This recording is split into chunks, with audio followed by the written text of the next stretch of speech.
Hello, Cheat Codes and Infinite continues. My name is TBSky, and welcome back to NieR Automata. NieR Automata. NieR Tamagotchi.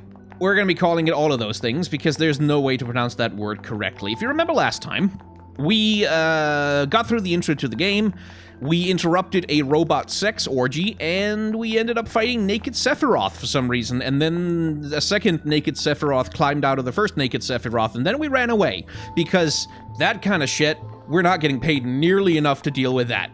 So now we're back on the moon base, which we not accidentally, blew up by self-destructing inside it, because the chat told me to. I would never do something like that. I am not that kind of a monster. And now we need to figure out what to do next. And one of the things we can do next is go and find some androids that are missing, some Yorha forces who were captured. So that's what we're going to be doing. We're going to find some Yorha forces that were gone away and can't be found anymore. And the best place to start doing that is probably down in the Resistance camp. As usual, this is a stream, for the benefit of those who are watching on YouTube after the fact. This is a stream which I'm going to be editing into a YouTube video with a little bit of extra analysis at the end, but it was indeed recorded live, so I'm going to be responding to chat every once in a while. Okay, so I guess we have a quest marker, and nobody seems to be giving us any other side quests at the moment. We'll just go in the direction of the quest marker and see what happens. I love that. That's so cool. I really like that. Like a tree that's just kind of, for some reason, rather than growing out of the ground, has decided to grow out of the concrete and has succeeded. Hey, that's determination right there. You go, tree. Show that bridge who's boss. Yeah. Looks like our surface route's been cut off. Maybe we can get through from underground. Oh, convenient sewer access gate. With a very obvious, completely pitch white ladder, too. Oh, give 9S a hug, he's a precious boy. Can you give him a hug? Is that an option? Doesn't really seem like it. Oh, I'd give my life. Okay, we can't actually do any songs here. So 2B, those machines out in the desert look just like androids, right? Right. But we androids were modeled after our human creators. So why would machines try to look like us? There's no point trying to work out unsolvable problems. I suppose. Indeed. Oh, I can pet the pod. Wait, how? How do I pet the pod? Do I have to stand around and wait for it to, like, float down?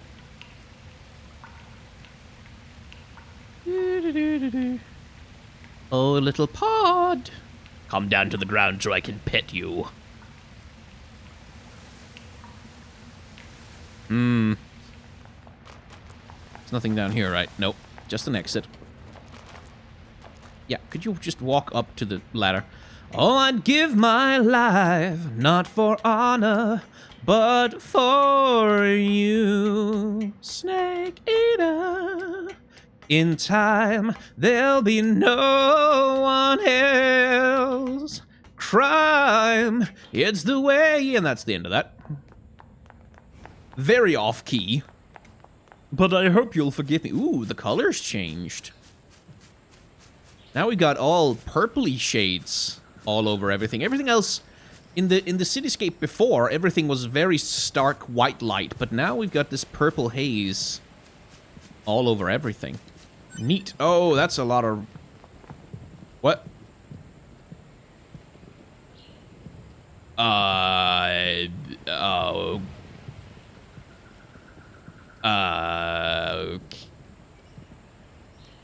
Okay, on the list of things I was expecting, this was not one of them. We just found Disney World. Okay.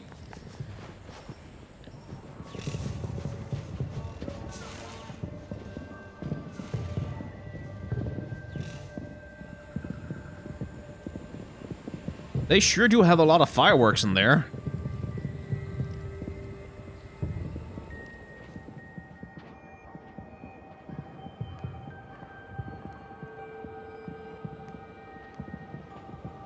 Well, alright then. What are those?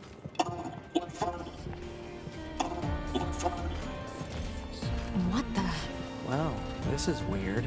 Let's be happy together, together, together. Hi, hello. How are you doing? Why is there a rabbit? With a trumpet.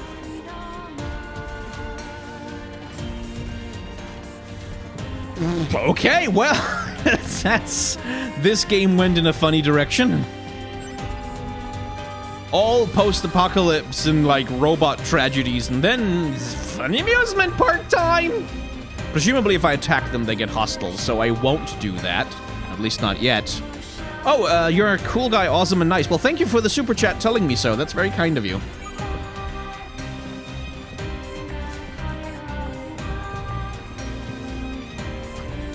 Hello.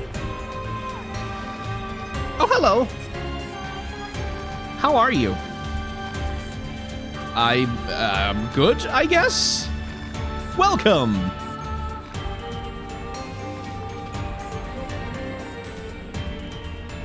I am so confused. Why do you still have guns? Congratulations, you're our first customer. I guess I get a shattered earring for that. Okay, so the post-apocalypse is still asserting itself in the corners. You have business here? No? Back entrance, huh? Where does this corridor lead? Don't know. Let's find out. It also leads towards... Oh, that seems to be a save station. We should probably grab that. Can I jump up? No? No. Okay. Well, alrighty then.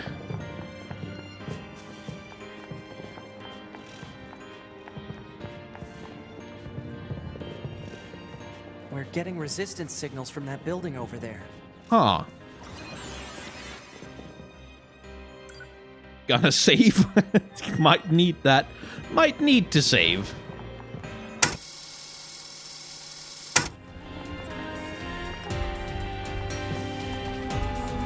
Lovely music in here. Boy, are you guys creepy, though. Mother machine. Throw down your weapons, surrender to love. Hey, hey. Oh, what fun, what fun. Let's be oh, it's a family. Together, together, together. A family, huh? Feels like we've already seen the machines trying to make families. Maybe there's another route that will take us deep. Right, okay, well, back to the side passage then. It seems like I just missed some way to move forward in there. So the only thing I can think of is there must be something with this thing.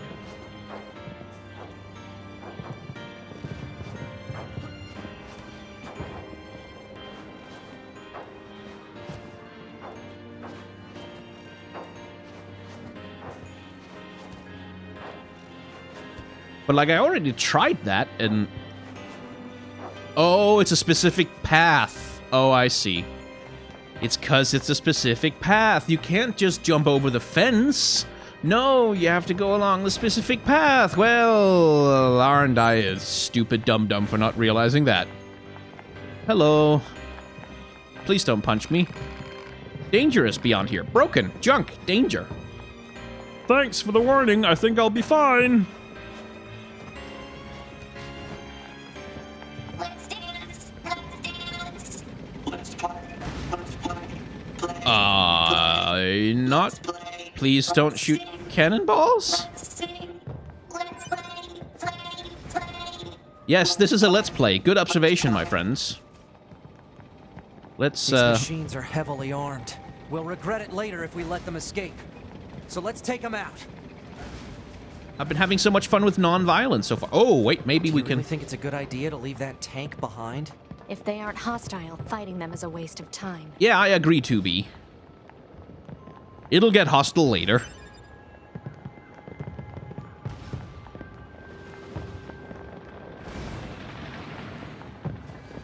Ooh. What's this? Analysis. It is a device that propels humans on rails at high speeds for the purposes of amusement. It was commonly referred to as a roller coaster. Humans sure are strange creatures. Got that right. Do I just jump on? Okay, well, just stand on it, I guess. Hey, 2B, Yes? people who know me well usually call me Nines, so... Oh. So what do you think? We don't give a sh. This is Skyrim horse Call me physics. Nines. It's totally okay. Just standing there. I'm good. Oh, Ooh, okay, now they're hostile. alright. Really, 2B, you're gonna say, don't call me ma'am, and then you're not gonna call him Nines? That's cold. Wait, what the hell hit me? Oh well. Hello! Ooh, there's some dead androids in here. Multiple resistance members detected in this room.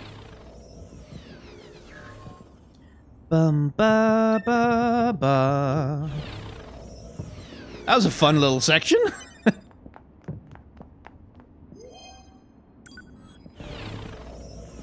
But those Skyrim horse physics, like when you were going up the slope and they're just like...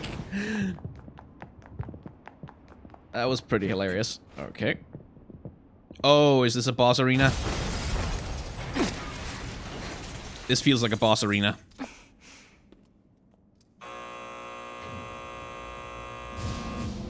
Oh, hello.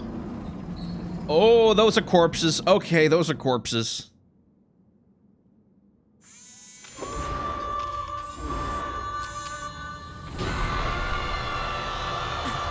But yeah, the robots sure do seem to like imitating human beings, huh? What the hell? Especially our Records don't say theatricality. anything about a machine like this. Is she hostile? Yep, she's hostile. Okay. No luck on the non-violent route there.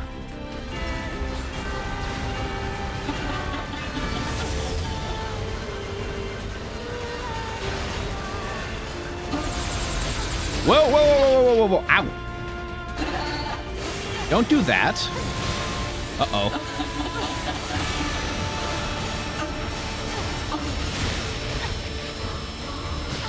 No, jump, you dumbass. Okay. Let's just...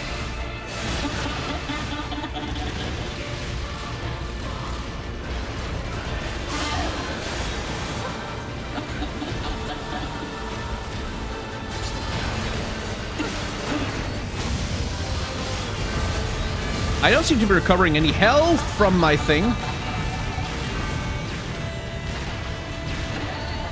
And I don't seem to be able to spot dodge a lot of what she does.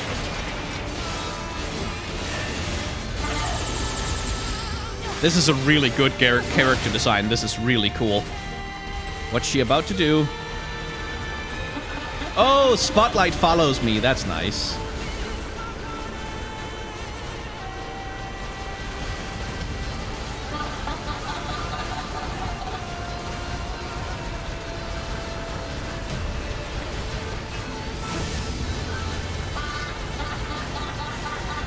Oh, she's very happy about this. Ah! I want to jump, damn it.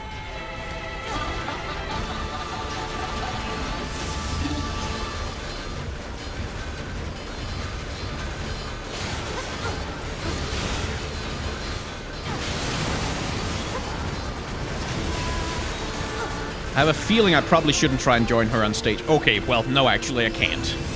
Okay. Whoa! Whoa! Ah! Wait, what? What's this? Okay, I'm hacking. I'm hacking something. Okay, destroy the black blocks, I guess. Okay, that works. It's trying to hack us. If we take hacking damage, it'll affect our bodies as well. 2B!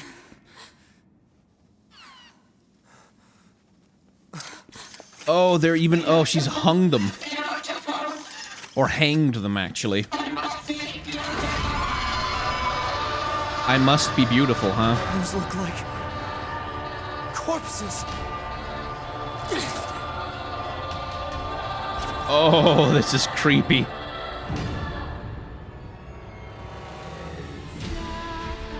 crucified corpses of all things. Attacked with dead androids. Wait, I don't think... 2B! I'm detecting black box signals! They are dead. They've been turned into weapons! All right, this ends now.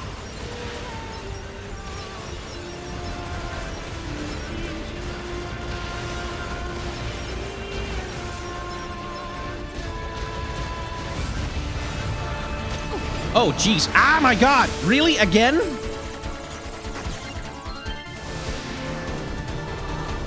Okay, so if those signals hit me, that means a hacking minigame. All right, I see.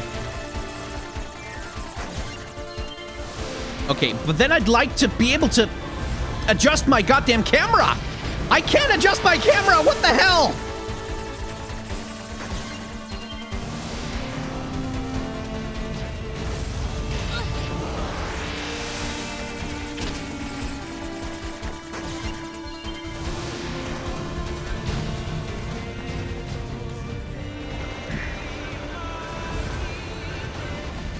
I can't adjust my camera! Okay, that makes this a little tedious.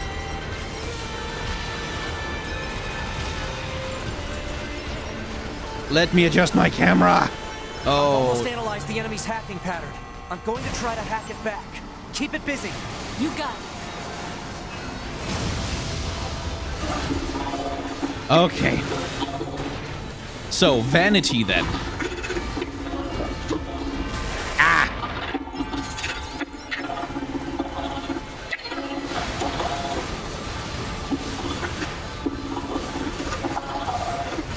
Well, gee. Oh, geez. Saturation attack triggered by enemy consciousness data. Failure to destroy it quickly may lead to serious damage in memory regions.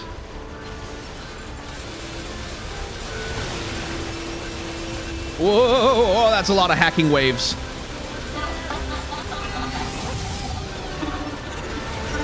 Oh, hello. All right, I'm sorry, chat. I'm a little busy.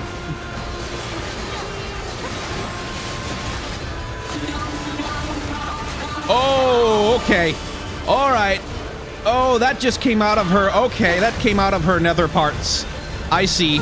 Right, okay. That bit just came out of her. That's... Oh, boy. Okay, so we're back to... Ow. We're back to... Well, first of all, there's a duality element, but that's a fetus, like, coming out of her. Hot! Affirmative. Go!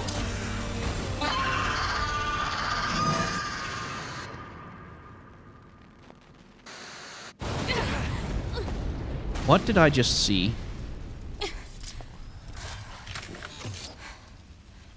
I love the little pod's face. That's nice. Hello, everyone. Future Sky in here to interrupt a little bit to talk about all of that. Because that, whatever else that was, that sure was a lot of that. So, this robot Diva, I don't think I ever actually learned her name, if indeed she has one.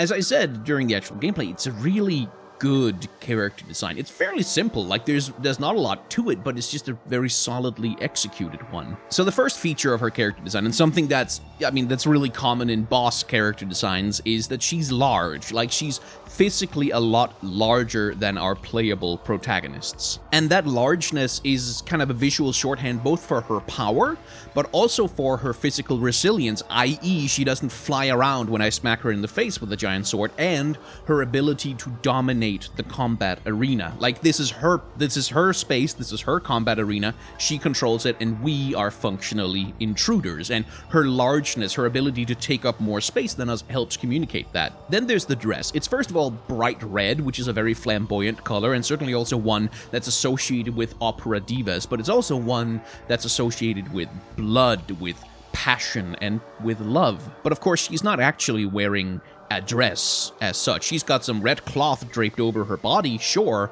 but what's actually going on with her is that she has a lower body that's made up of this metal plating in the shape of a dress. She's imitating a dress. She's imitating a certain shape. 2B and 9S have already discussed this. They wondered why the machines, specifically Adam and Eve, who we will run into later, chose to imitate androids. And it seems to me that these imitation games, very intentionally chosen term, are very much a huge part of the point that the game is trying to explore. 2B and 9S and all the androids are imitations of humans. Adam and Eve are imitations of androids that are imitations of humans. And this robot lady is sort of imitating a human opera diva, but I think she's imitating something rather more specific than that. She's imitating beauty.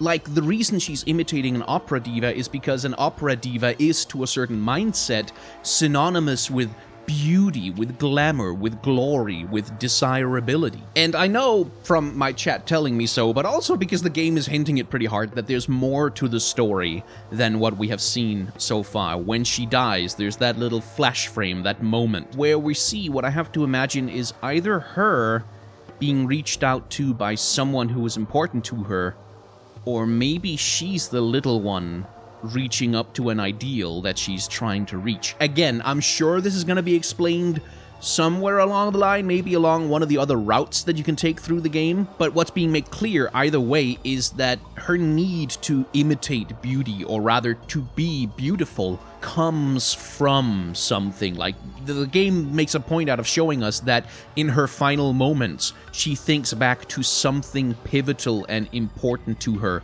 that caused her to be like this. And because what she's imitating is beauty, that gives us an angle from which to read the fact that she's decorating herself with corpses and filling up her opera hall with even more corpses, but crucified this time. Now, with the crucifixion imagery, given that the two machine Sephiroth babies are called Adam and Eve, it's obvious that you can probably make some kind of Christian mythology-inspired reading of this game, but I'm not sure I would call the crucified androids especially Christ-like. I think what's going on here is more the idea that they are a captive audience. And what's interesting to me about that is we have this boss who's obsessed with being beautiful. I must be beautiful is what she repeats to us over and over again. And as she does that, she calls up a captive audience of android corpses, completely immobilized, unable to act or behave, but still, at least according to the light in their eyes, able to see, able to look at her. And yes, of course, they're a gameplay element. They create some variety in the boss fight by forcing you to do those frickin' hacking minigames over and over again. There's that. But I think it's also notable that in her quest to imitate beauty, in her quest to be beautiful, she has concluded that in order to be beautiful, she needs to be looked at. She needs to be observed. She needs an audience to validate her beauty. Like, that's the conclusion of a machine observing the human concept of beauty from the outside. You can only be beautiful if you have an audience to validate your beauty, which, there's a commentary there that our idea of beauty is based so heavily on outside validation that those who pursue it will go to terrifying and indeed self-destructive lengths to get the kind of audience that they need to feel like they are beautiful enough, or indeed beautiful at all. There are a lot of people in the world who feel like they can only be beautiful if someone else tells them so. And NieR Automata seems to be showing us, in no uncertain terms, where that kind of culture takes a thinking being. Oh shit, wait, I almost forgot to discuss the whole fetus bit. Yeah, that was weird. She had a fetus coming out of her underbits. So birthing in womb imagery can mean a lot of things, and I'm not 100% sure how to interpret it, especially in the context of this character yet. Like, again, I really hope we get some more context on this lady later on, because it sure would be nice to know why she ended the boss fight by having a fetus come out of her lower bits. Now, you can theorize about a couple of things. It could be that she's someone who wanted to attempt motherhood, who wanted to create a family, and who was denied that opportunity, and so the fetus represents that and I hate myself for using this word, aborted dream. Similarly, it could also be a thing of like, if we take her to be a character whose development has been stunted by their obsession with being beautiful, it could be that by the end of the fight here, when she's at her most desperate, that's when her, air quotes, true form comes out. Basically, an unformed person, someone who's not grown up or mature, but who still lacks development, or indeed the relative monstrousness of the fetus's design could be an indication that this is how she feels on the inside. Like, this is her inside self. This is how she feels. She is ugly, monstrous, unworthy of love. Like, there's a lot of ways to interpret it, but all of them involve calling the thing a fetus because, oh boy, is not a lot of other ways to think about that. And I gotta say, it makes me a little uncomfortable, which I feel like is probably the point. I feel like the point is probably that you shouldn't, if you start to think too heavily about that bit of the character design, be comfortable with what it's saying. Like, whatever it's saying, it does not want you to be entirely comfortable with it. But yeah, that was... Thanks for the assist. Oh, you mean the hacking? No worries. Us scanners are pretty good at that kind of thing. I've got your back anytime. Good boy. We have to save those androids. Well, I'm sorry. I think they were only being kept alive by that enemy. Oh. and open the door. Yeah, this game is not light on imagery, I have to say. Lovely stage she's got here. And the question I suppose we have for her is, I must become more beautiful. Why? Why must she become more beautiful? Like, what created that need in her silhouette? What is it? That machine had some pretty weird things to say, huh? It's almost like it had actual emotion. The machines don't have feelings. You said that yourself. Yeah, I guess. The machines don't have emotions. Indeed. Definitely. No, there's no sense that they have any kind of internal emotional life. Beep. Elevator. Where does this lead? Down into the dark. Oh. Televisions. And one of those boxes I can't open. Can I break this? Nope. Okay. So we just have a bunch of crucified androids. And a whole bunch of dead robots. And this monument to television. Huh. Well, can't really see what to do. So let's go back up. And it seems like it'll be important at some later point, but for now it doesn't do anything for us. I think. Right, that boss though. Ooh. Back into the sunlight, huh? Hostiles! That's a white flag though, 2B. I am not hostile. Huh? You defeated Broken Machine. You saved us. This thing is awfully verbose for a machine. We repay you. Come to our village.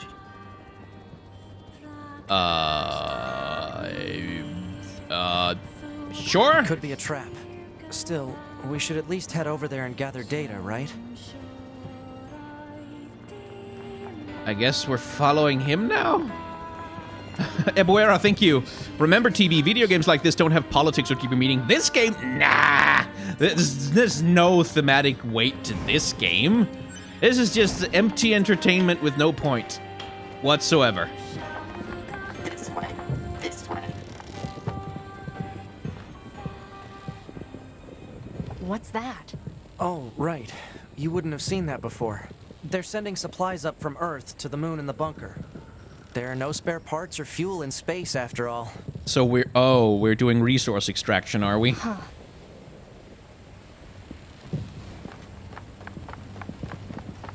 So we're literally extracting the resources and exporting them To our own... Okay, well, colonialism. Oh, sorry. So why Frog did in the my throat. machines, or the aliens who created them, attack the bunker directly? They originally came here from outer space, right? Well, there are a few theories about that, but no one knows for sure. Ah. Hard to tell what an alien is thinking, you know? Is... Hard to tell what an alien is thinking, huh?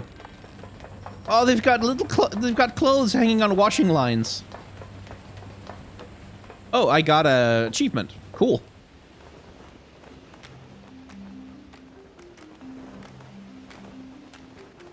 Please don't kill us, please!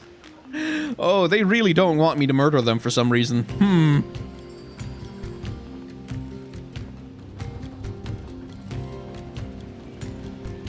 So the machines were made by They all have aliens, white huh? flags. Looks like they really don't want to fight. Hello.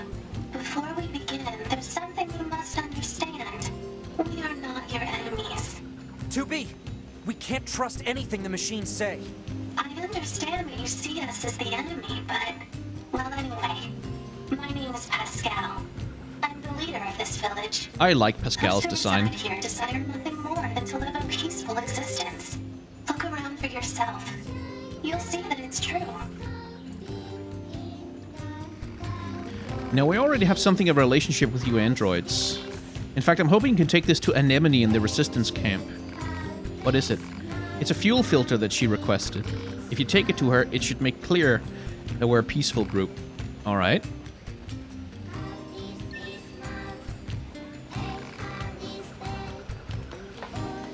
Well, let's talk to everyone then.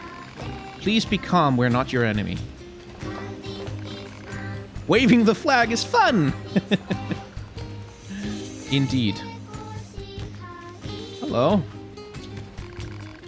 We surrender, we surrender. The white flag means we surrender. Indeed. And notice that the singer in the song in this area is a child. Do you have a moment? Oh my god, she's got a bow on! Hey, remember, we've talked about this in the boss designs of Dark Souls. We've talked about how coding works with character designs and how the difference between a male-coded design and a female-coded design tends to be accessories, basically. Like neutral tends to be coded male, as in... If you ask most people what gender is this robot, for example, the little dude with no arms standing there, a lot of people would default to male. But the moment you put a feminine accessory on something, or mascara, or secondary sex characteristics, or anything like that, all of a sudden it's coded female. And this is like a really solid demonstration of that. It's the same thing with Pascal, actually. If we go back and take a look at her, at least we presume that's a her. Like, that character design, that blocky, boxy, big, bulky thing, I think most people would see that and presume male. I certainly did when I first saw it. But then the voice comes in, and all of a sudden it's go, oh, that's a high-pitched voice that sounds like a lady. Maybe Pascal is a girl, female. And this is a really good demonstration of that general principle of character design. Please, I need your help. Big sister machine. Excuse me, can you please help me? I need to find my little sister. She's lost. Machines have gender, apparently. And it's all my fault. It seems she overheard me complaining about how one of my parts was starting to seize up. So she went off to the desert in search of a replacement.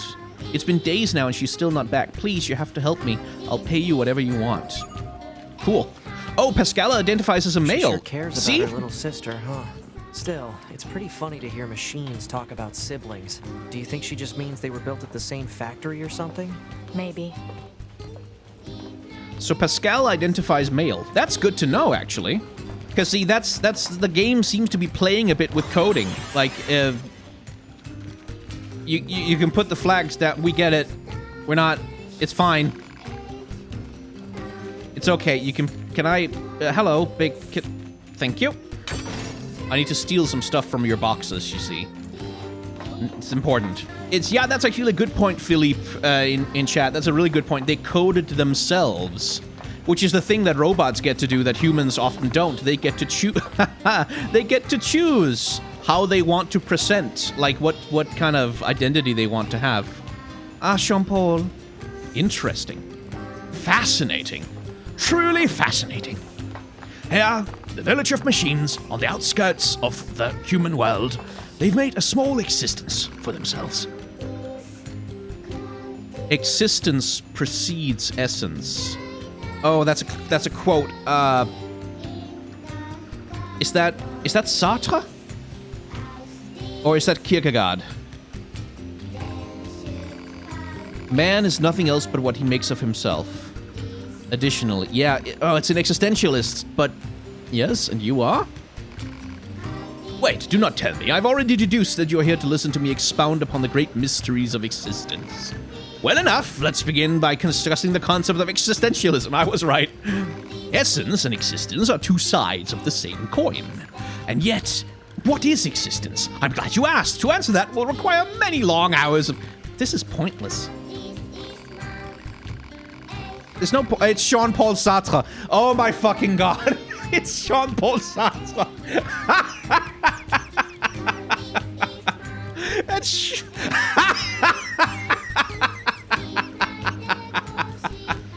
Okay, you got me, Yokotaro, you got me. God damn.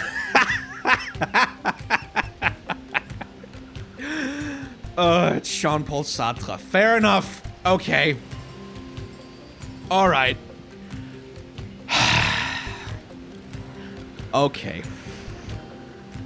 There's no point talking to Jean-Paul. We stopped trying to figure him out a while ago. All he does is spout a bunch of mambo-jumbo about something called philosophy. If you're curious about him, you'll have better luck talking to his followers. They tend to use smaller words, at least. This guy has followers? More like fans, I suppose, but yes, there's quite a few out there who buy what he's selling. Don't ask me why. Some folks just get into that sort of thing, I suppose. There's even one Jean-Paul follower right here in this village. The no machine with a thick paint on her face. Okay, she is female. That's the one.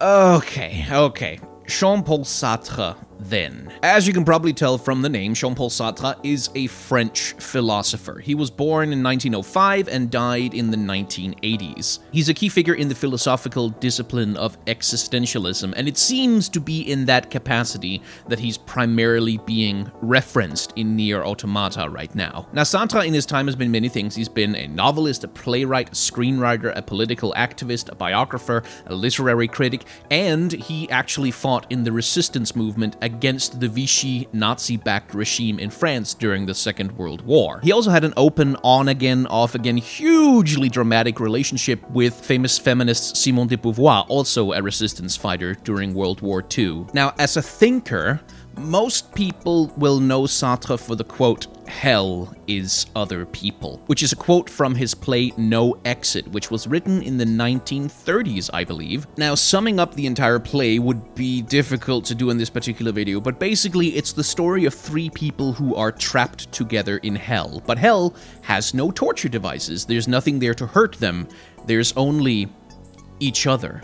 And these people who are trapped together do get on each other's nerves. They hurt each other emotionally. They manipulate each other. They suffer in each other's company. But then, at one point during the play, the door to hell opens, and none of them can get themselves to leave because they have become so dependent on each other. One of the characters is a coward who betrayed his country during wartime, and he is desperately in need of the other characters to tell him that he's not a coward, that he wasn't a coward for abandoning his country. Another constantly seeks to define herself as a woman in relationship to a man. She needs a man in her life, some person to tell her that she is truly a woman. And a third of them defines herself by her cruelty to others. She delights, in fact, in cruelty to others, but without others to be cruel to, she kind of falls apart. She kind of loses that identity. So all of them are trapped in this hellish three-way relationship that none of them can leave because they're all dependent on the others to be there, to be mirrors to each other, to validate some part of the other's existence, and not in a good, healthy, or positive way. Now, theater critics and indeed philosophy students will probably have a bit of a problem with the highly oversimplified version of the play I told you here, but basically,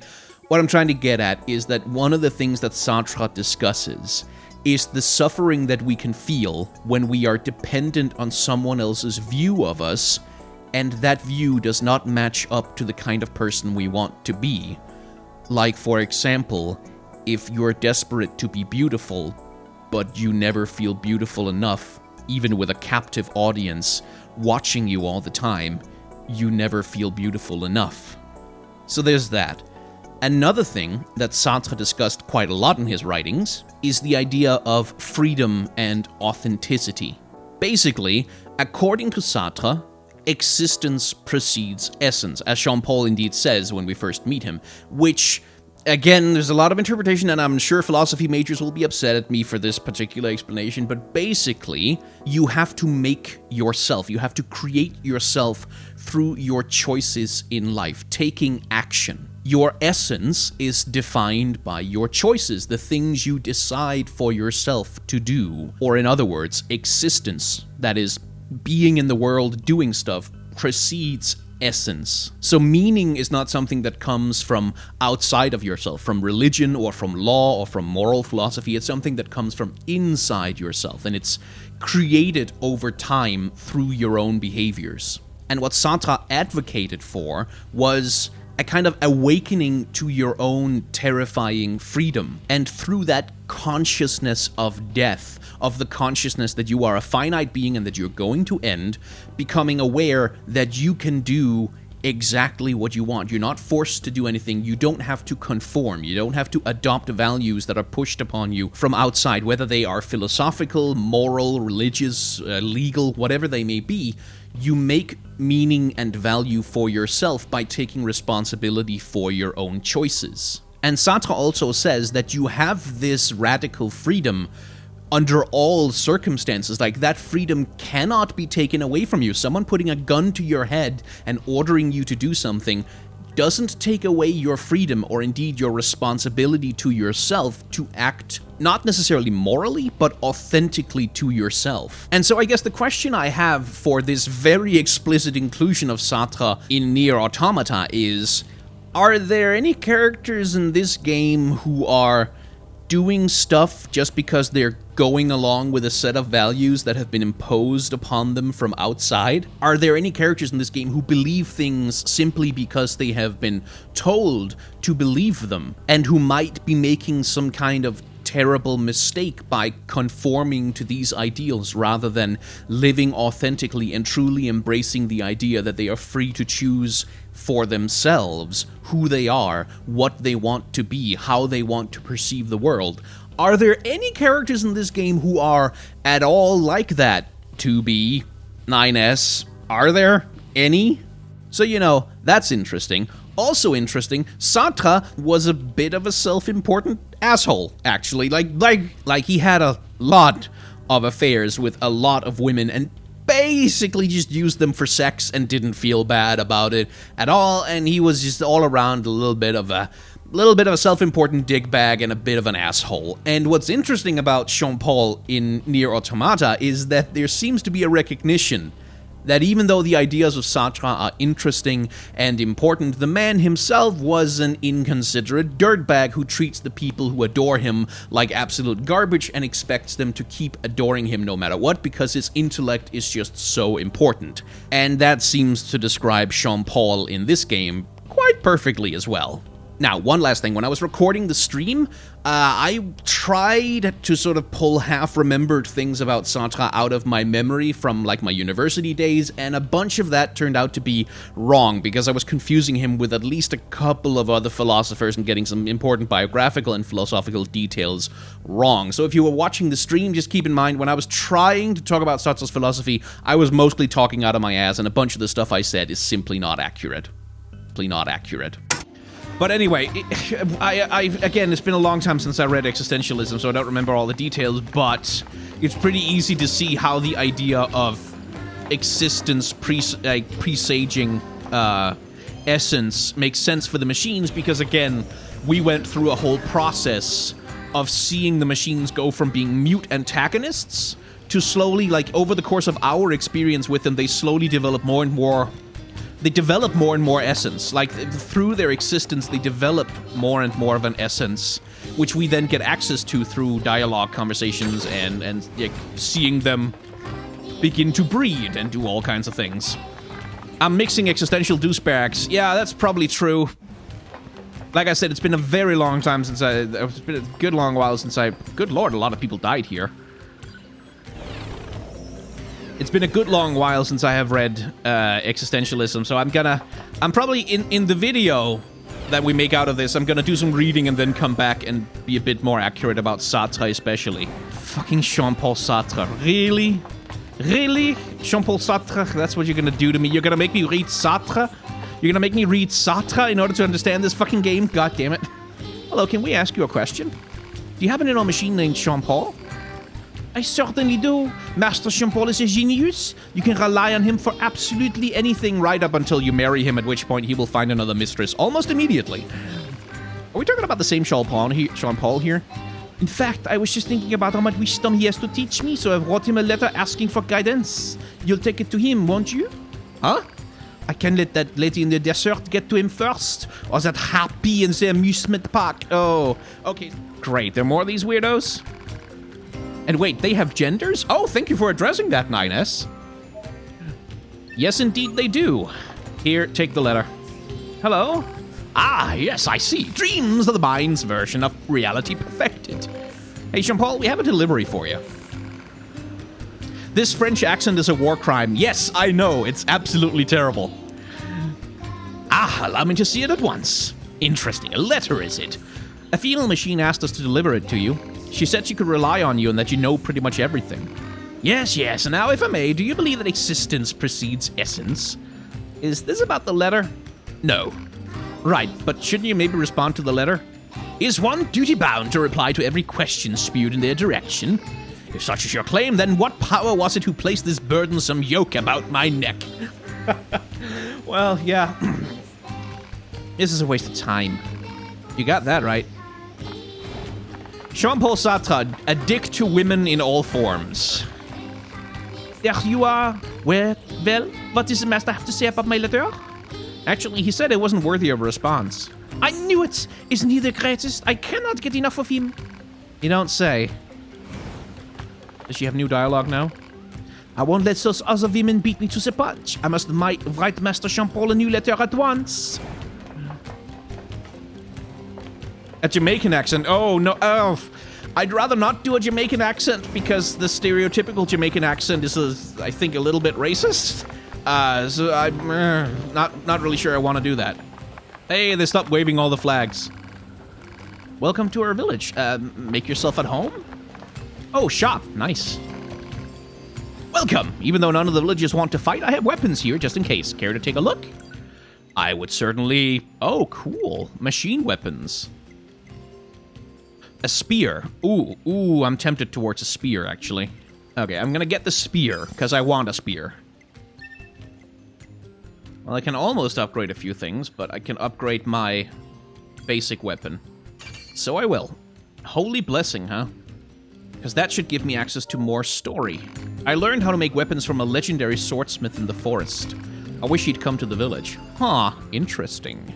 My name is Plato 1728. I'm a failure of the machine. I was designed for combat, but I can't use weapons. Everyone makes fun of me and life is horrible. Poor thing. How long can I continue to protect what I love amidst this endless war? How long, I wonder? How long can I continue to believe in a world laden with deceit and folly? How long, I wonder. Indeed. I love this place. It's so quiet. Solitude makes you stronger.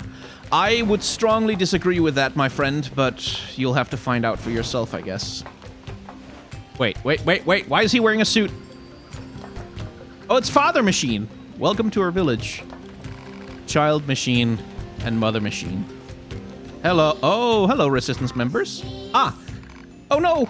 Sorry, is something wrong? Mercy, please, just let us go. I think there might be some kind of misunderstanding here.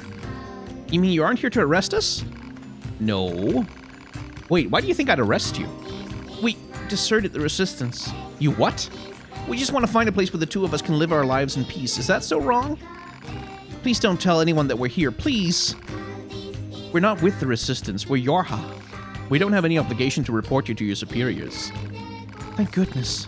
Still, if you guys stay here, they're gonna find you eventually. We don't have a choice. My locomotion functions have been damaged, and we don't have the necessary materials to perform repairs. I don't suppose you'd bring us the materials we need. Huh? Us? We can't get them ourselves. If we leave this place, we'll be found for certain. I know it's a lot to ask, but we promise to reward you. Please? Sure. We just need an elaborate gadget to conduct the repairs. I saw one near the abandoned factory. Thank you again. We know we can... Oh, okay, so I have to go back to the factory.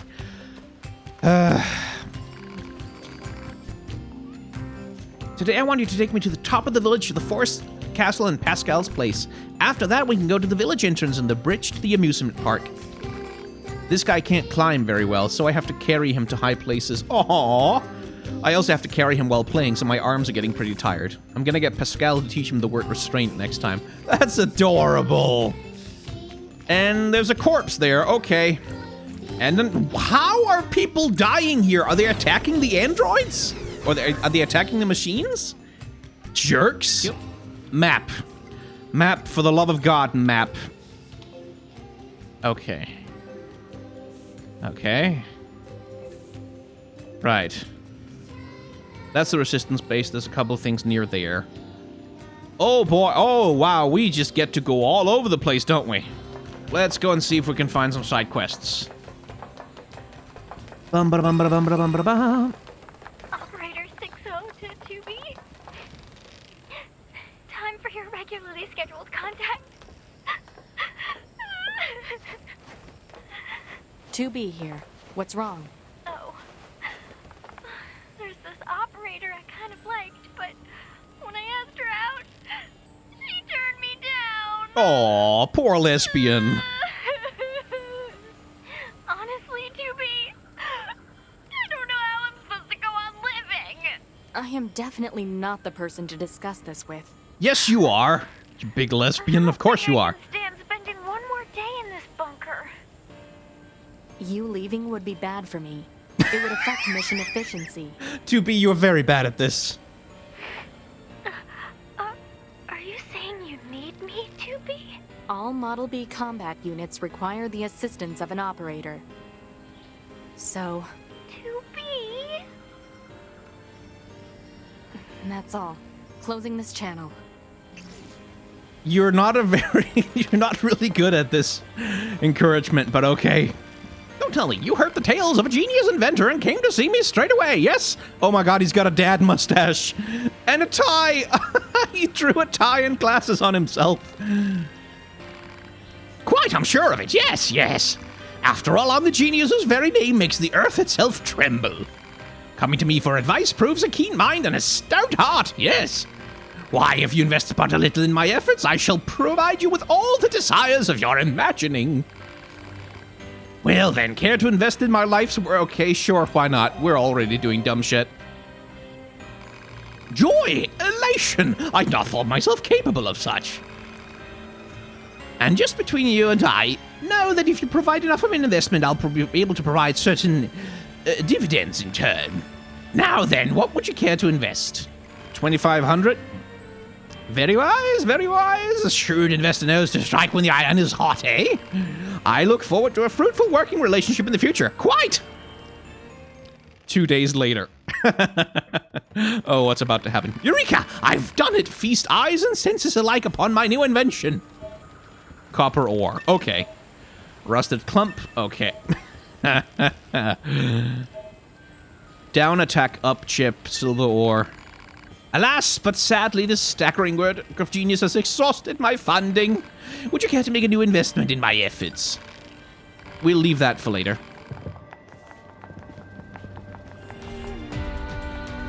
Is that another Jean-Paul Sartre fan? Hello. Do you know a machine named Jean-Paul who lives in the village? Master Jean-Paul is quite the mysterious gentleman, and I will continue to do this accent until you send me a large enough super chat. I'm extorting you. He's quite a mysterious gentleman. One might even go so far as to call him suspicious, yet he's so alluring all the same. Suspicious and alluring?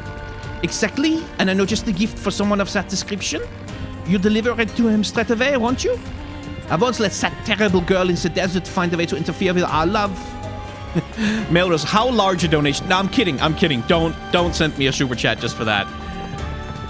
It was a joke. Or as the French would say, en joke.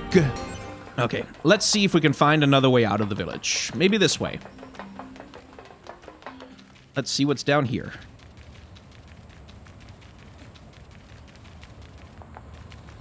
Well, hello. Oh, don't fall down there. That seems to get me back into the city. Nice. Excellent. Shortcut. Let's deliver the thing to the resistance thing first. Because presumably that'll open up another main story quest. And we can just ignore that for a while we do the rest of the side quest. Because I don't want to have to run all the way back here.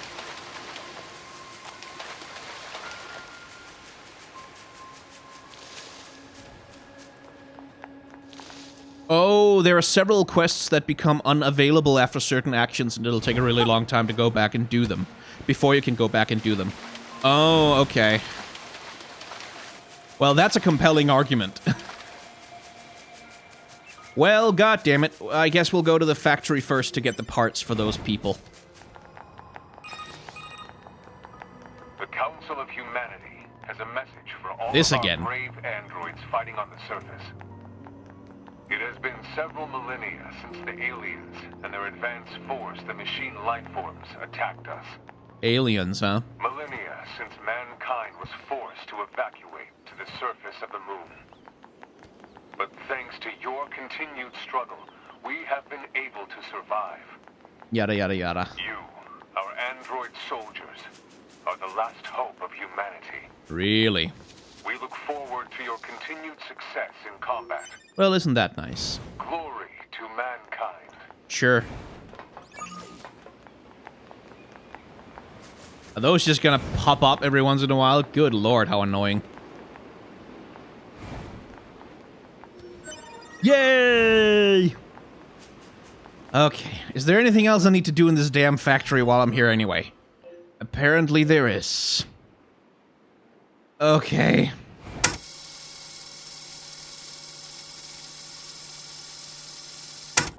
I'd like to watch a speed run of this game sometime to see how quickly this can be done. Oh, they're not happy. Oh, I like the spear. Cool animations. Plus you can play Dragon Knight. The speed run for true ending is just about 4.5 hours, like one stream plus a bit for me. Give it a shot. Aha! Oh, okay.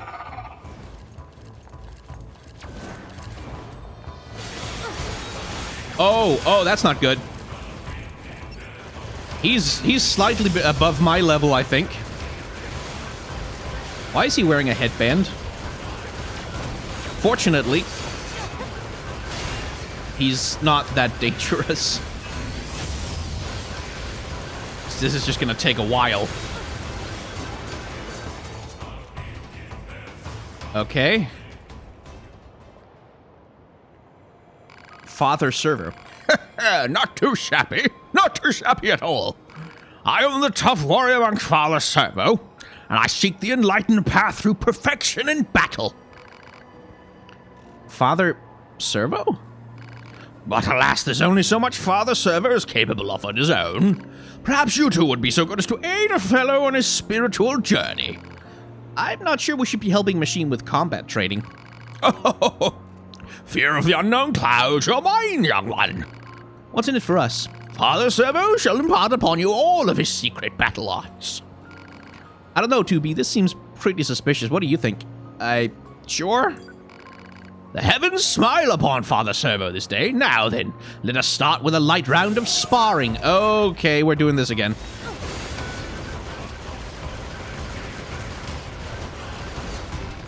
Enough! Father Servo yields! I don't think this guy is quite as tough as he lets on. Well, it was a nice workout, at least. Nice, well, good for you. Now then, as payment for this lesson, you must bring Father Servo a warped wire. What? Listen, you didn't say anything about break. We sparred, yes? You learned many things, yes? And surely an emolument is to be expected. This guy's shameless. You should be able to retrieve a warped wire from the dinosaur-like machines roaming about nearby. Bring it here before our next bout, if you would be so kind. Have I? Ah, excellent. Now we can engage in a new form of training. Father Servo will accept your challenge anytime you wish, for a fee, of course. Of course. This is the desert, right? Yeah, the desert camp. That seems to be the closest. And from the desert, we can then find the missing robot girl, I think? Isn't that somewhere out here? Yeah, out there. And we can deal with Jean-Paul Smilenkolich by finding one of his followers. All right. We've got a lot of running to do. Oh, hey there. Listen, just ignore that guy, selfish fool who refuses to help me with my work. See, I'm doing a study on the excitement levels of androids while in battle.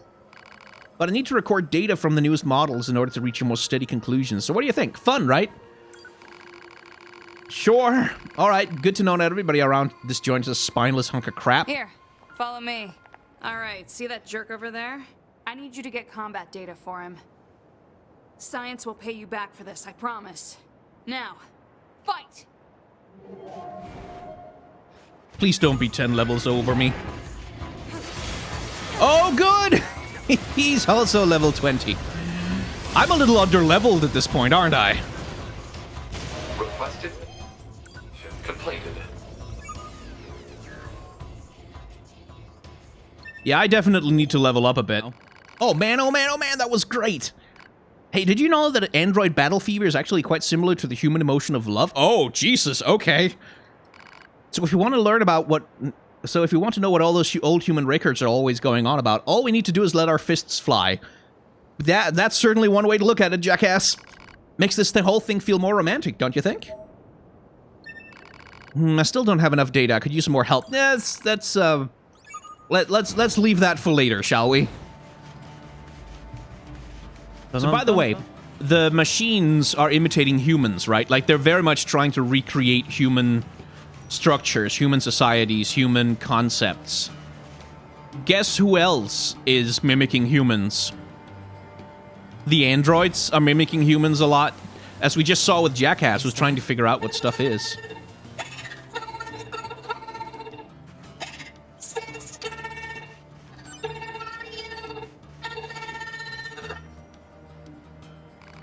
Hey there, are you in the machine that came out here looking for a spare part? Huh? Who are you? Your sister asked us to look for you. She did? Really? Really? So what do you say we head home? I was so scared! Do I have to escort her now? Let's get her back to Pascal's village. Oh How'd you boy. get lost out here anyway? I was looking for my sister's part. But then I got scared.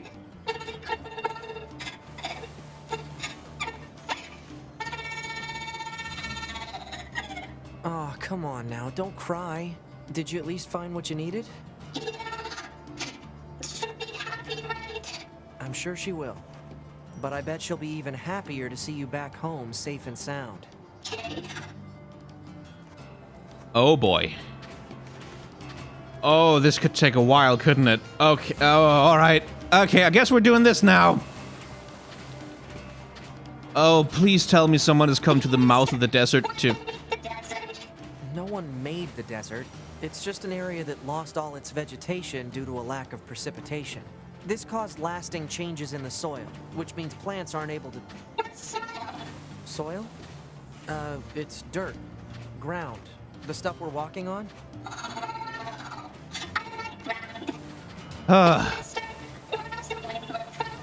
Wind is just a force caused by changes in temperature and... Ninus, you're very bad pressure at this. Huh.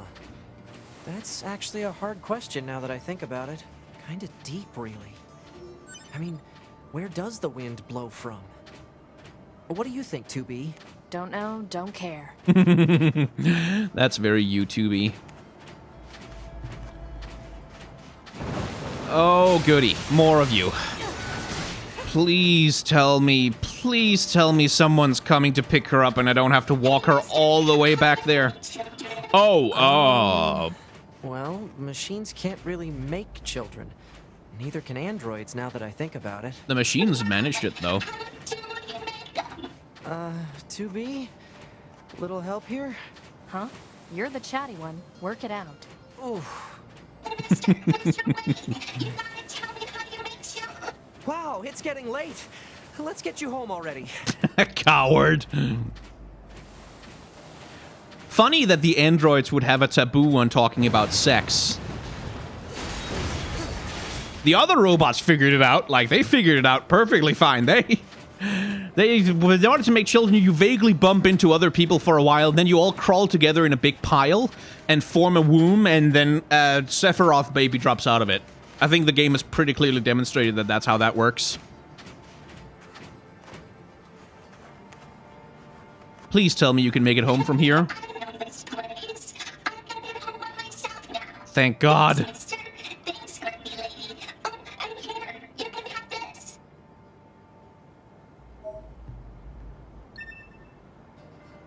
Bye-bye. Oh, thank God.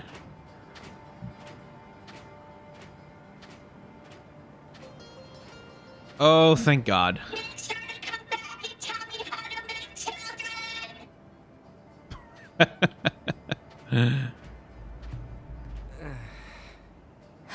Well, that was exhausting. Yep. A trendy pink ribbon with a simple design, popular among androids of all ages. Sure. Oh my God, that's adorable. Okay, that's a little too silly for my taste, but that's adorable. I love that you can do that.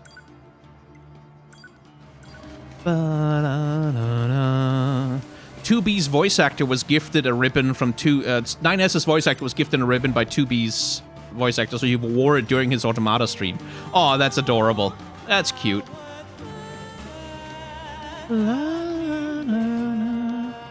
Wife machine. Outsider. Freak. Outsider freak. It's almost like high school all over again. Why are you here? For pink lady over here. Machine in love. Oh, she's got an eye patch. That's adorable. Anime aesthetics. Hello there. Ack! Huh? You came here from Master Jean-Paul's village, didn't you? I can tell. I can smell him on you. Ah. That's creepy. Okay, that's weird. Jean-Paul is wonderful. He pursues new knowledge with a passion that is almost indescribable. I admire him as I do no other. You have issues. And you clearly lack a discerning eye. I bet men take advantage of you all the time. Pot calling kettle black. Not exactly. Alright. I found something that Master Jean-Paul is sure to be interested in. Please take it to him with your speed. A2B, I've been thinking about something. What? Do you think this fellow is being a little too, I don't know, glorified? That's certainly one way to put it. This beep fellow? Did they just censor his name? Oh, the Satra estate complains the name was changed from Satra to Jean-Paul to appease them, but the lines weren't re-recorded. I see. That does sound very much like something the Satra estate would do. Let's see, someone... Does that lead to the robot village? Looks like the same style of bridge that they use in there, but... Is he friendly, or... Nope. Definitely... Oh, boy. Oh, Jesus Christ. Alright. This is not a shortcut to the robot village at all, is it? Nope, this is something entirely different. Okay, and this got level 25 enemies around it. Let's just leave that for now. Sorry to disturb you. This looks more like Robot Village stuff. There we go. That's the entrance. I found it. I found the right one. I got your thing. That's it. Now my companion can fix what's been ailing him. I'm so glad we trusted you. We'll leave this place as soon as we can. Please pray for our safe passage. It's pearls. Nice. I guess maybe I'll run into those again later. That would be interesting. And the sister. Thank you for bringing my sister home. I'm feeling much better thanks to the part she found. Please take this. Thank God I level up.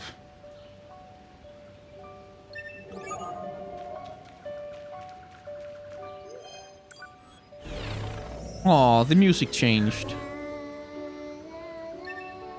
That's adorable.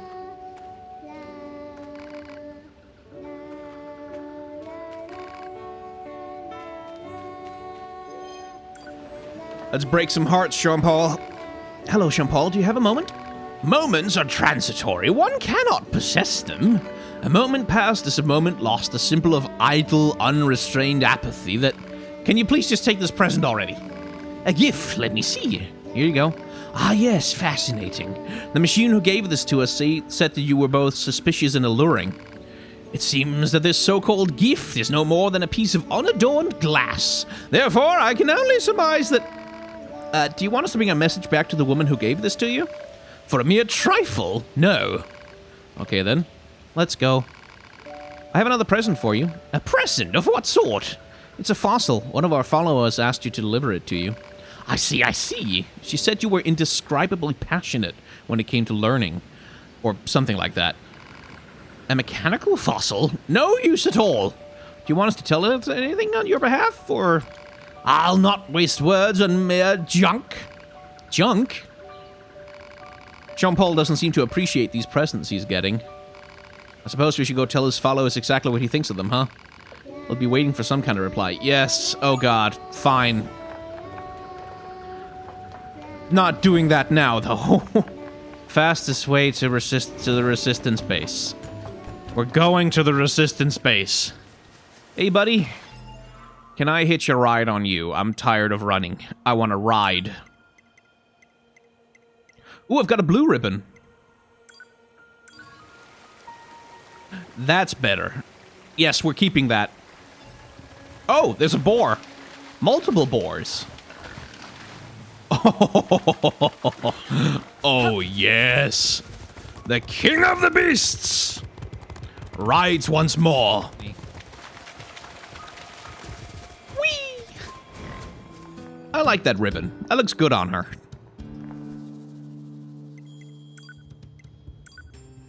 To be, remember that message I sent you about Jupiter fortune telling? I had the girls in R&D do it for me, and I got the worst possible readings for health, work, and love.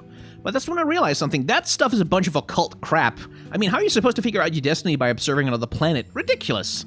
I'll forge my destiny all on my own. That's the truest desire of every Yorha woman anyway, right? I still can't get over... They're making her so adorable. She's definitely gonna die. Like, they're definitely gonna kill her. I would like more chips, please. Okay. Say, Anemone, I've got a package for you from a machine called Pascal. A fuel filter. Ah, perfect timing. We were running low. Wait, you met Pascal? Sure did. So you've been consorting with machines, huh? Just the ones in the village. They're totally harmless, and they also have the means to construct intricate devices that we can't. In exchange, we provide them with oil and other materials. I guess you'd call it a form of commerce? I see. Anyway, if you're headed back there, please take this high-viscosity oil to Pascal.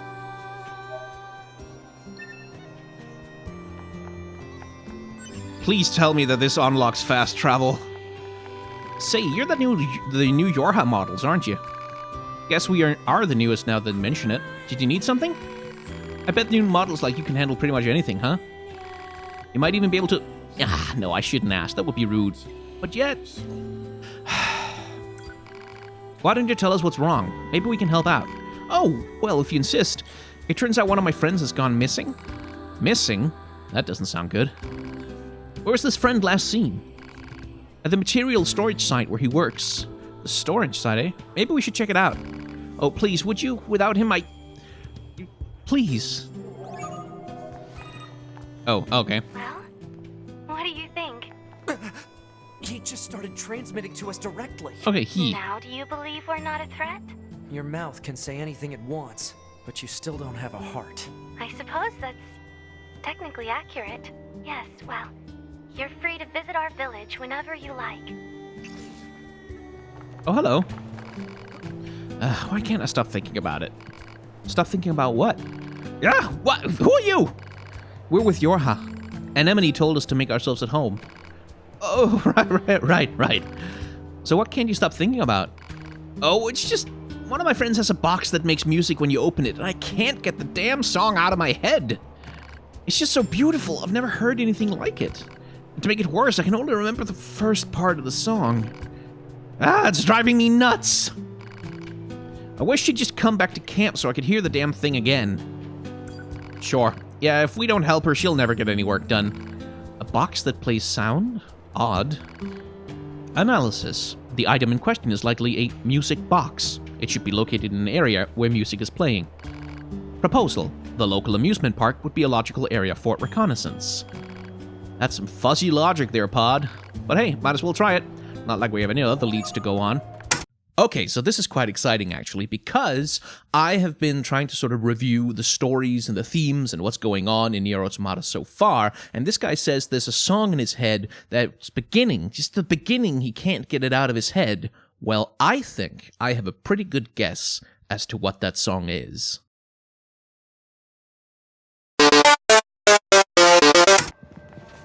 Yes, hello, hi, please don't attempt to murder me.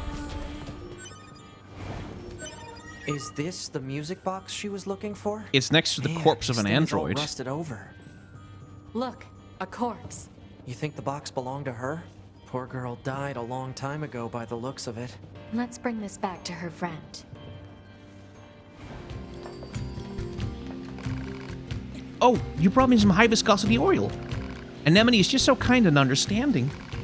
If only all androids and machines could live together in peace like this. Never gonna happen. I guess not. I'd appreciate if you could help out some of the other machines as well, though. After all, the only way to understand someone is to get to know them. Isn't that right? Fair enough. Oh, What's that noise? That was a big boom. 2B, this is an emergency transmission from the bunker. We're reading a Goliath-class enemy inside the city ruins. And it looks like there are a ton of other machines there with it. All Yorha units should proceed and engage immediately. A Goliath? This was a trap. I knew it. I promise you, we were not aware of this information. You're right there, I realize Pascal. the odds of you believing me are strikingly low, but I hope you will nonetheless. We'll sort it out later. Let's go. Ooh, everything's 2B, all black and white Command again. is deploying new flight units for us. They just set the coordinates, so let's get going. On it. Notice how everything is in black and white now, because now we're fighting and there isn't really any room for... There really isn't any room for doubt or complex thinking, so now everything's in black and white, because now it's just fighting time. I need my flight The units. flight units should be on the roof of that building up ahead. It'll be dangerous, but we're not going anywhere unless we pass through that Goliath's legs. We should be careful. Really? Because I was planning to be super reckless about it. Wow. How did he walk in here without destroying all the buildings?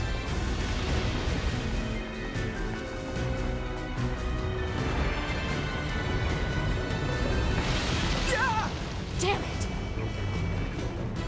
2B! Displaying data on central wiring hub. He's only level 3?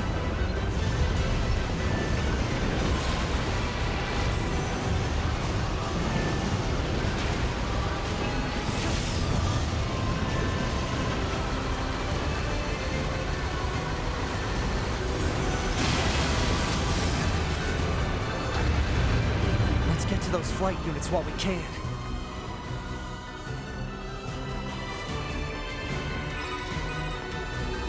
Be careful.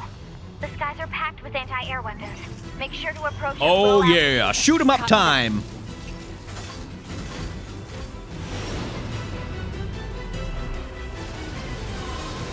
Oh, it's a rail shooter now. Nice. I'm hitting something. Oh my god, there's another one.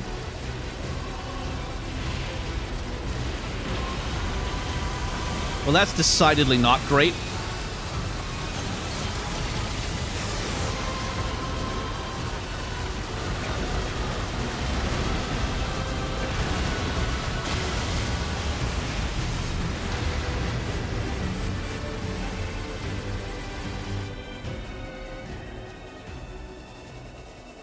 Target enemies offline. That should do it for the Goliaths. Nope. Look out! It's recharging!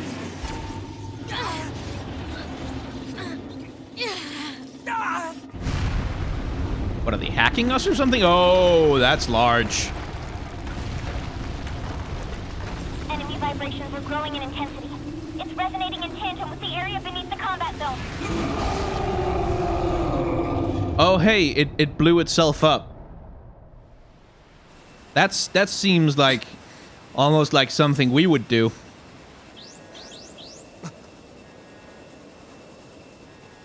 What the? Unbelievable. The aliens who haven't revealed themselves in hundreds of years were hiding underground? Aliens, huh? Well, things just took a turn for the something.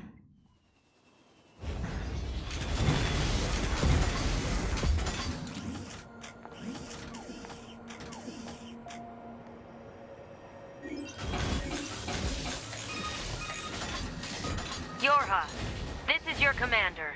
For the first time in centuries, we've intercepted a signal belonging to the aliens. These are the creatures that are in direct command of the machine lifeforms on this planet. If we can destroy them, we can end this long and arduous war once and for all. Our intel team is hard at work attempting to analyze the source of the signal, but we're not there yet. We need more data.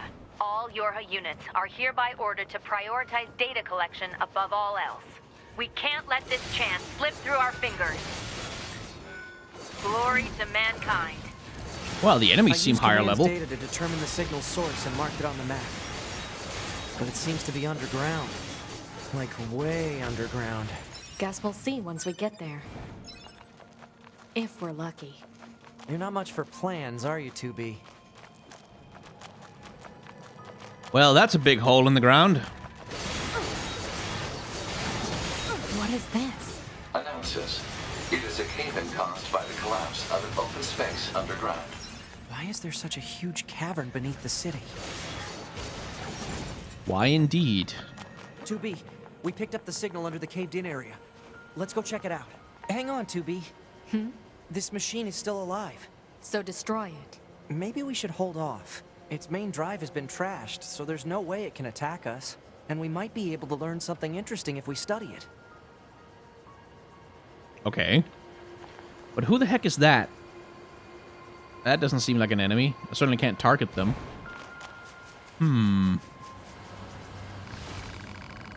Ah, shit, I missed something. Life is a fleeting moment. We must fly straight as an arrow so we never lose our way. So let us see which one of us is faster. Believe in yourself and grasp the future with both hands. I will ignore him for now. That seems like a platforming challenge of some sort. Hello.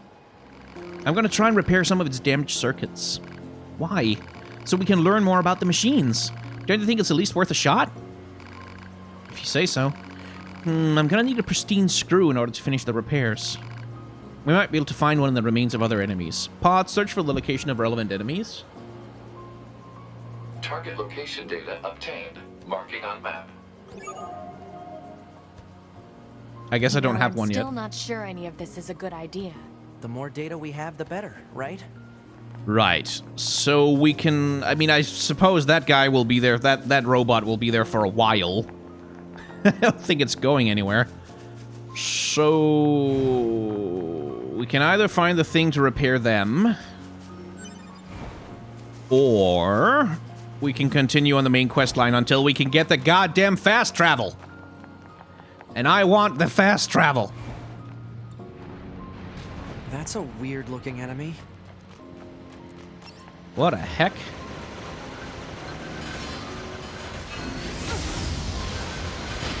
Okay. Ah! Jesus. Yeah. Don't do that. Jerk. Thankfully, I'm not taking a lot of damage. Because I've got that +6 defense chip. The ground is caved in. There must have been a hollow down there this whole time. This hallway looks pretty old.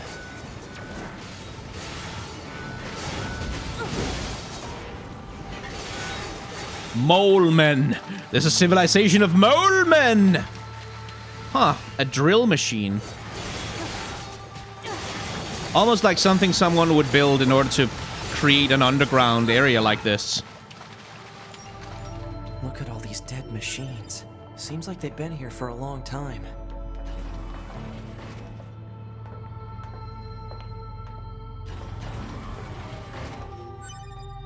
Well, that looks alien, all right. What is this place? I don't know. There's nothing like it in the database.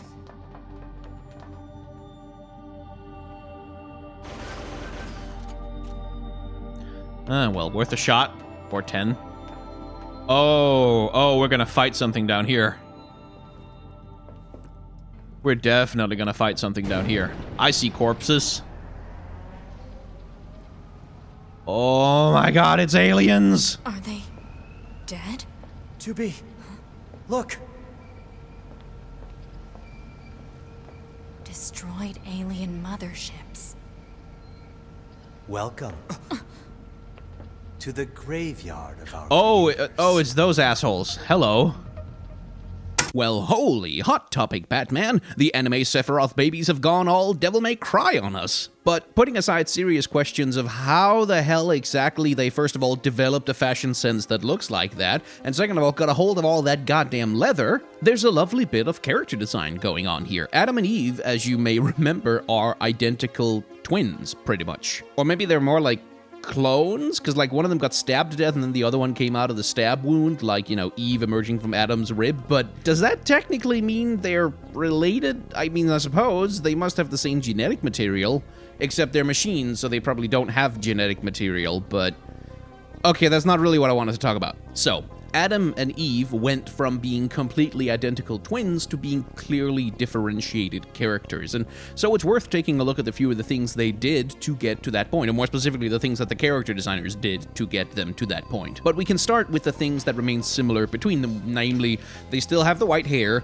they still have the naked upper bodies like surfer bros on a beach in Miami, and while they don't wear a ton of clothes, the clothes they do wear are rendered in a pretty similar aesthetic. Look, for example, at the flare at the bottom of the gloves that both brothers are wearing. I'm going to call them brothers because I don't want to get into the metaphysics of machine reproduction right now. They're also both wearing tight leather pants. However, interestingly, Adam seems to be wearing a somewhat slightly slimmer, slightly more feminine shape language in his leather pants, while Eve, on the other hand, has these big armor platings on the front. Now, they've also both chosen to cover up one of their arms, but whereas Adam is wearing an extra long glove on one arm, Eve is wearing an arm sleeve tattoo on his. So there's similarities between them constantly because they are, I'm gonna say twins, but there's also differentiation of identity happening here. And as we shall see once we get into the actual boss fight, while Adam remains the sort of smug, superior anime villain dude who's always got a plan and who's always kind of reserved and refined, Eve is a little bit more of the aggressive bruiser. I just want to crush them with my bare hands, brother. Can I kill them, brother? Like a twink Hulk Hogan type. And that's reflected in their personal aesthetics. Adam has the long hair and the tight, unadorned leather pants, which makes him look just a little bit more feminine, while Eve is clearly going for a somewhat more aggressive and masculine look. Something else that's also interesting is that between 2B and 9S on one side and Adam and Eve on the other, we've basically got goths versus punks going on here. Adam and Eve keep their hair in wild and rather untamed haircuts, while 2B and 9S are nicely and very exactly coiffed. Similarly, 2B and 9S are, at least relative to Adam and Eve, substantially more covered up and dressed. Which is not, by the way, the same thing as saying that 2B is not sexualized. You can be sexualized and fully dressed at the same time, but rather that Adam and Eve are showing more square footage of bare flesh, as it were, which presents us with a very classic dichotomy, especially one that you see in stories and illustrations from the Romantic period, where clothing is seen both as a mark of civilization, but also as a mark of repression. Like, you can find a lot of Romantic poems, for example, that describe characters being rendered continuously more naked as they become more and more in touch with their feelings and their inner humanity and the beauty of nature and whatever else the Romantics were on about. And so in juxtapositions of clothes and nakedness, you often find themes and commentaries on the ideas of being civilized versus being being barbaric or being repressed versus being emotionally free. Now, as you can probably tell, tying a level of civilization to a level of being dressed or not dressed is a trope that has, a bit of history with colonialism, shall we say. Like, basically, the whole idea that you have to wear clothes to be civilized has been weaponized against peoples and cultures who didn't wear quite as much clothing as, white Christian Europeans thought they should. Now, I'm not really ready to say that the nakedness of Adam and Eve has some kind of connection to colonialism, although we did witness those rockets taking off when we were going to the robot village where the humans on the moon were literally extracting resources from the planet and stealing them away so that they could use them for themselves. So maybe somewhere down the line, colonialism will actually become an important trope, and at that point, we will probably have to assess Adam and Eve's character design versus the character design of the androids in that particular light. For now, though, it's mostly about establishing a visual contrast. Adam and Eve are different kinds of creatures. They're different beasts, as it were, than 2B and 9S, and that is being expressed in their character design. I guess you learn to talk and be emo.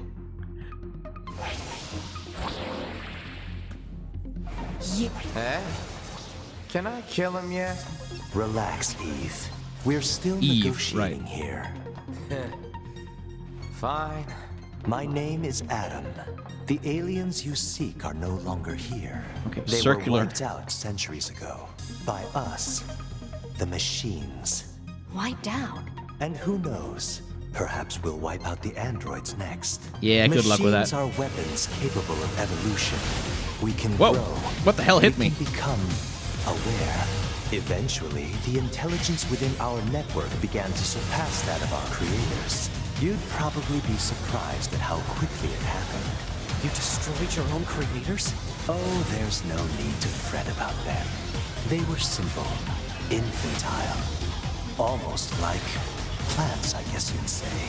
They held no value to us. Yeah, they got real Sephiroth-y in a hurry, didn't they? Now they are interesting.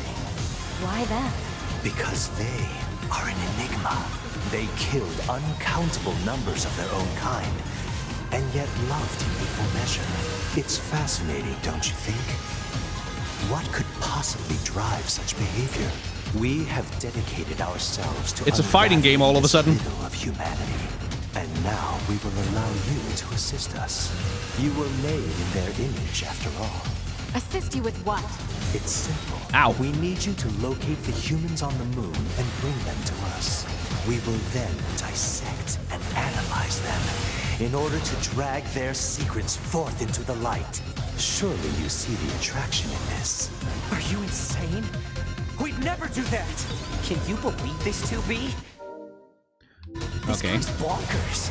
Well, I suppose this concludes negotiations. The only remaining option is to destroy you. The same way Damn it. we destroyed these pathetic little aliens.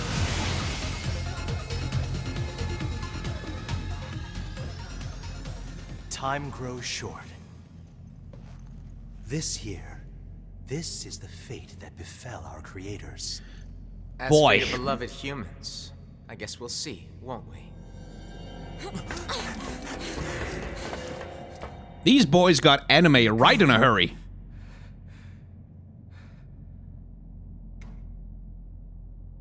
The aliens were already dead. Yeah. We better get back to the bunker. Alrighty then. Please tell me I get fast travel. Back this way again? What a pain. Stop complaining. Yeah. 2B, this is Operator 60. We now have an operational transporter in the city ruins. We're attempting to deploy them at other points as well. Oh, thank God. About time we had access to those. Care to fill me in? Transporters? They let you transfer your consciousness to a temporary body back in the bunker. I heard some tech guys talking about it a while ago, but I didn't know they'd finally got it working. Anyway, I'll mark the positional data on the map. What? Come on! Really? Fine. Another elevator I can't access. That actually looks the same as the elevator in the factory. So maybe that's what it is? Hey, how's it hanging? Jackass! Your commander told me to build a new access point, so here you go. Oh, and I got the stupid transporter up and running too. Thank you? I've known the commander for a while now. She sure is good at pawning work off on people. Next time you see her, give her some lip for me, will ya? So this has a transporter now, huh? Still, transporters are pretty handy. They're way faster than flight units when it comes to traveling between Earth and the bunker. Flight units also leave us open to attack, and they're expensive to operate, too.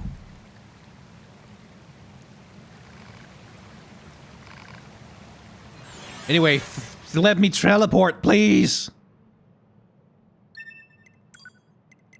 Oh my god. Oh, thank god. Good. Okay. Going back to the bunker for a second. I want to see if anything's changed up there. But yeah, Adam and Eve sure got Sephiroth right the hell immediately. They did not waste any time becoming Sephiroth. Events surrounding the alien wreckage. Then they were dead this whole time. The Council of Humanity needs time to formulate a plan. Until then, this information must be kept confidential. Let's talk about it very loudly in the middle of the command room with lots of people around. To gather additional intel on the individual known as Pascal. You mean that freaky machine we ran into? This order comes directly from the Council. Knowledge of such unique individuals is essential for the success of future missions. Understood. Do you believe... I mean, do you even know who this war's for at this point? Ah, never mind. I've said too much. Okay, their dialogue did change. The commander sure is a slave driver, huh? And now we have to go back to the city ruins. Operator 6-0, confidential mission details. Your new mission is to capture renegade Yorha members. Not only did these members go AWOL, but you were confirmed they engaged in unlawful conduct, including the theft of Resistance resources. They are to be taken into custody as soon as possible, right? Hey, sorry to bring this out of the blue, but I got a fish I want to recommend to Yorha units. To be more specific, I want you to eat it, so I can study how its oil affects a Yorha unit, you know, for science. Anyway, I'll stop by if you get bored, it's my treat. My friends, I feel like we haven't spoken in quite some time. As it turns out, many stores in our village recently acquired a number of new items, and I wanted to be sure that everyone from Yorha was aware of this. I would also be delighted if you can commit to memory that there are some out there who, despite being machine life forms, are willing to open their hearts and share such valuable information. Yours in friendship, Pascal. You're a good boy, Pascal. Man, this job can be pretty rough sometimes, huh? We don't get to choose our assignments. And you should work on keeping your opinions in check. Oh, cold. You aren't allowed to be emotional, remember? I think some of us are better at that than others. Speaking of emotion, those Adam and Eve units sure seemed less than logical. I'm heading to the transporter. Fine. Okay, people are saying do the fish one for the end of the stream. Alright, let me see. Eat the fish and then end. Yes. But save first. Okay. I sense... I sense trouble. Operator 60 to 2B. Be aware that the following transmission is classified Privilege Level 5. A group of Yorha fighters deployed to the city ruins have deserted. We need you to take care of them immediately. But don't get yourself hurt, alright? Yorha members deserting? And attacking the Resistance, no less? Proposal. Rogue Yorha units should be captured and detained in order to keep collateral damage at a minimum. Detained? Easy for you to say. Alright. Saving the game. Let's go see Jackass. Oh yeah, I still have to give you that stupid fish. So this thing is called a mackerel, and apparently eating it has a horrible effect on androids. I'd love to see what it does, so go ahead and chow down. Don't blame me if you die, though.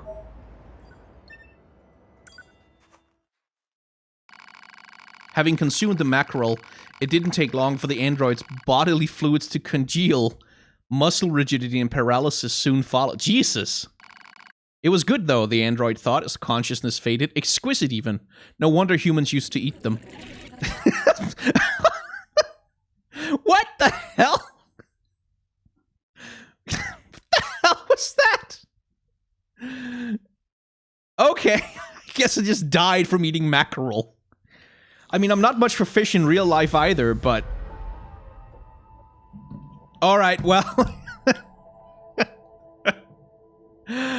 I guess that's as good a place as any to end the stream.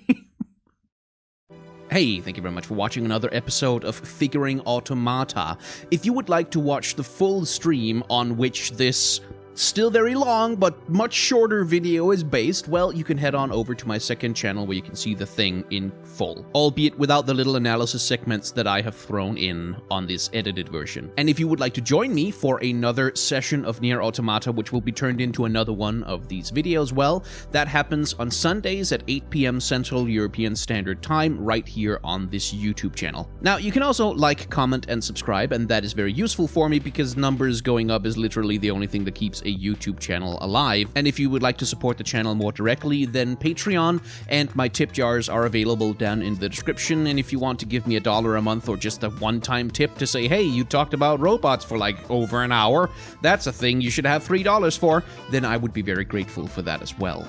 And as I say at the end of my videos, for online content creators, just that $1 that we get sometimes in a donation can mean the same financially as 1,000 views on a video, because ad revenue really doesn't pay very well. So I want to encourage everybody, if you have online content creators whose work you enjoy, please consider supporting them directly, especially the smaller ones who otherwise have trouble getting off the ground. Like I said, $1 can be literally the same as 1,000 or 2,000 views, depending on the subject matter. Of course, if you're not in a financial position or you just don't want to support me specifically, I completely understand that. And I will end by telling you that if you have watched this video this far, but for some reason you decided that you didn't like it, well, hit the dislike button down below and a signal will be sent to our alien overlords to let them know that I have failed them, and my failure will no longer be tolerated.